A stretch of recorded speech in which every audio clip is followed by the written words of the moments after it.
और लखनऊ की गद्दी पर जहाँ पे मुख्यमंत्री बैठते हैं उसके पीछे कौन सा चिन्ह है, कौन सा निशान है? बोलिए भैया, कभी देखे हैं कि नहीं उत्तर प्रदेश सरकार का लोगो निशान देखे हैं कि नहीं देखे हैं आप सभी लोग? जो हमारे नौजवान साथी हैं देखे हैं कि नहीं देखे हैं कि दो मछली बीच में गंगा यमुना का संगम, ठीक है कि नहीं है? यही है कि नहीं? तो ये जानकारियां, और इस जानकारी से हम सभी लोग बहुत दूर थे। ये जानकारी सिर्फ और सिर्फ निषाद पार्टी के लोगों ने आपको दी, निषाद पार्टी ने दिया, महामना माननीय डॉक्टर संजय कुमार निषाद जी ने दिया। और आज के दिन में भी जिनके नाम से हम लोग इकट्ठे हुए हैं, स्वर्गीय बहन वीरांगना फूनल देवी जी के नेतृत्व में जब इस मिर्जापुर की धरती पर वो सांसद बनी थी, समाजवादी पार्टी को एक पहचान दिलाई थी, आज के दिन में वही पार्टी कहीं भी शहादत दिवस नहीं मना रही है।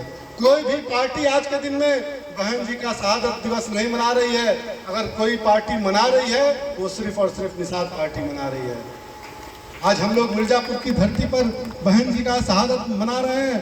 पूरे जनपद में हमारे जो जिला इकाई है निषाद पार्टी के, वो बहन जी का शहादत दिवस मना रही है। और अंबेडकर नगर की कटहरी विधानसभा में स्वयं महामना माननीय डॉक्टर संजय कुमार निषाद जी शहादत दिवस मना रहे हैं। एक बहुत बड़ी उपलब्धि के साथ हम सभी लोग आगे बढ़ रहे हैं।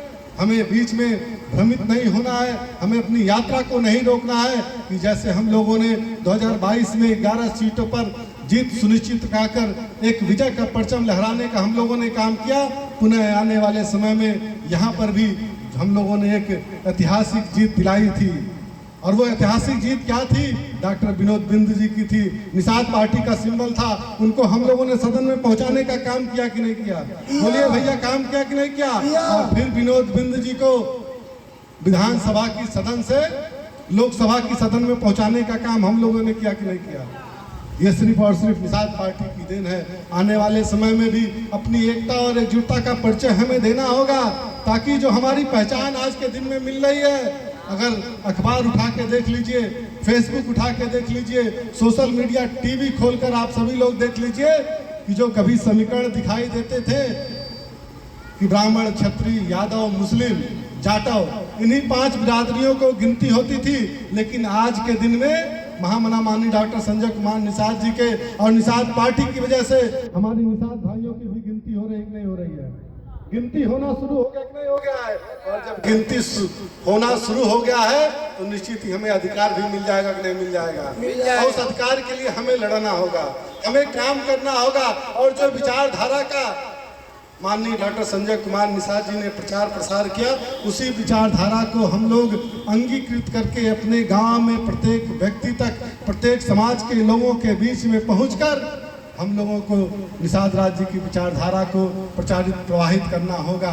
और निषाद राज जी का जो इतिहास है वो किसी से छुपा नहीं है। आज पूरे विश्व में निषाद राज जी का डंका बज रहा है। और जब मैं माननीय अध्यक्ष जी के साथ लंदन गया था और वहाँ पे माननीय अध्यक्ष जी ने भाषण दिया था कि कभी भारत देश में लंदन दिखाई देता था, आज लंदन में भारत दिखाई दे रहा है। वहाँ पर कम से कम 2000 भारतीय थे और उस 2000 भारतीयों में 500 से 600 लोग हमारे निषाद समुदाय के लोग थे जो वहाँ पर नौकरियों में, बिजनेस में हैं।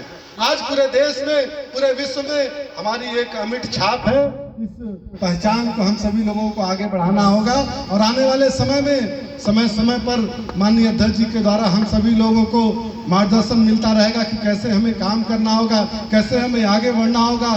कि आज के दिन में जो आरक्षण की लड़ाई सिर्फ और सिर्फ निषाद पार्टी लड़ रही है, निषाद पार्टी के कार्यकर्ता लड़ रहे हैं, निषाद पार्टी के जनप्रतिनिधि लड़ रहे हैं, वो कोई नहीं लड़ा। आज के दिन में 17 अति पिछड़ी जातियों के नाम से समाजवादी पार्टी ने भ्रमित करने का काम किया।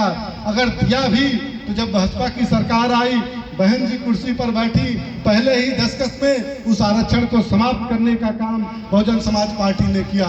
धन्य हम सभी लोग कि जिसके साथ हम सभी लोग हैं। भारतीय जनता पार्टी को समझाने में हम सभी लोग सफल हो गए हैं। और जो विसंगतियां थी उस संविधान में, उस नियमावली में, उस कानून में सन 1950 में कि जो हमारी जातियों के नाम से केवट, बिंद, मल्लाह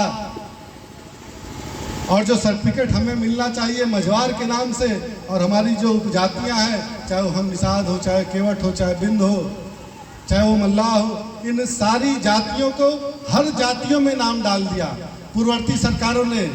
केवट अगर नाम उठा के देखे तो अनुसूचित जाति में भी है, अनुसूचित जनजाति में भी है, घुमंतु जाति में भी है, अर्ध घुमंतु जाति में भी है, विमुक्ति जाति में भी है और पिछड़ी जाति में भी है। मल्लाह का नाम उठा के देखे वो भी इसी तरीके से सारी जातियों के सूची में है। केवट का नाम उठा के देखे वो भी इसी तरह की सारी जातियों की सूची में है। हम लोगों को कानून बनाकर अगर उजाड़ा गया है तो फिर से कानून बनाकर बसना है कि नहीं बसना है। और वो कानून तभी बनेगा कि जब सदन में हमारी संख्या अधिक रहेगी। अभी माननीय राष्ट्रीय उपाध्यक्ष जी ने कहा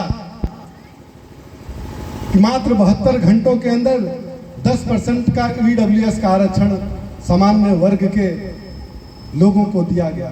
ये सत्य है कि नहीं है भाई? 10% का आरक्षण मिला है कि नहीं मिला है? तो 10% का आरक्षण कैसे संभव हुआ जब उनकी संख्या अंदर ठीक नहीं थी?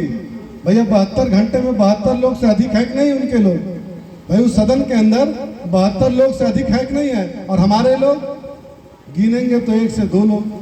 तो जब हमारी भी संख्या उस सदन के अंदर 100 पार कर जाएगी, 50 पार कर जाएगी, तो निश्चित ही वो सपना दूर नहीं है जिसके लिए हम सभी लोग काम कर रहे हैं, जिसके लिए निषाद पार्टी बनी है, जिसके लिए महामना जी काम कर रही हैं और जिसके लिए इस प्रदेश के लाखों लाख हजारों हजार कार्यकर्ता अपना परिवार, अपना घर बार छोड़कर निषाद पार्टी को उस बुलंदियों पर पहुंचाने का संकल्प लिए हैं। उस सपने को साकार करने के लिए हम सभी लोगों को पुनः संकल्प लेना होगा कि इस मझवा विधानसभा में, इस मिर्जापुर की धरती पर फिर से अपने निषाद समाज को ऊंचाइयों पर पहुंचाने का काम करना होगा। फिर से उस विधानसभा में अपने साथी को पहुंचाने का काम करना होगा ताकि हमें फिर से एक पहचान मिल सके। ये करना है कि नहीं करना है? आने वाले समय में आप सभी के बीच में हम सभी लोग उपस्थित रहेंगे। तब तक हमें महामना जी के मार्गदर्शन में काम करना होगा। हर गांव में अगर हमारे निषाद पार्टी की समितियां बन जाएंगी, हमारे निषाद पार्टी के कार्यकर्ता वहां पर बन जाएंगे, तो वो दिन दूर नहीं जिसके लिए हम सभी लोग काम कर रहे हैं। आपका ज़्यादा समय नहीं लेते हुए आप सभी सम्मानित मंच को प्रणाम करते हुए आप सभी निषाद पार्टी के सभी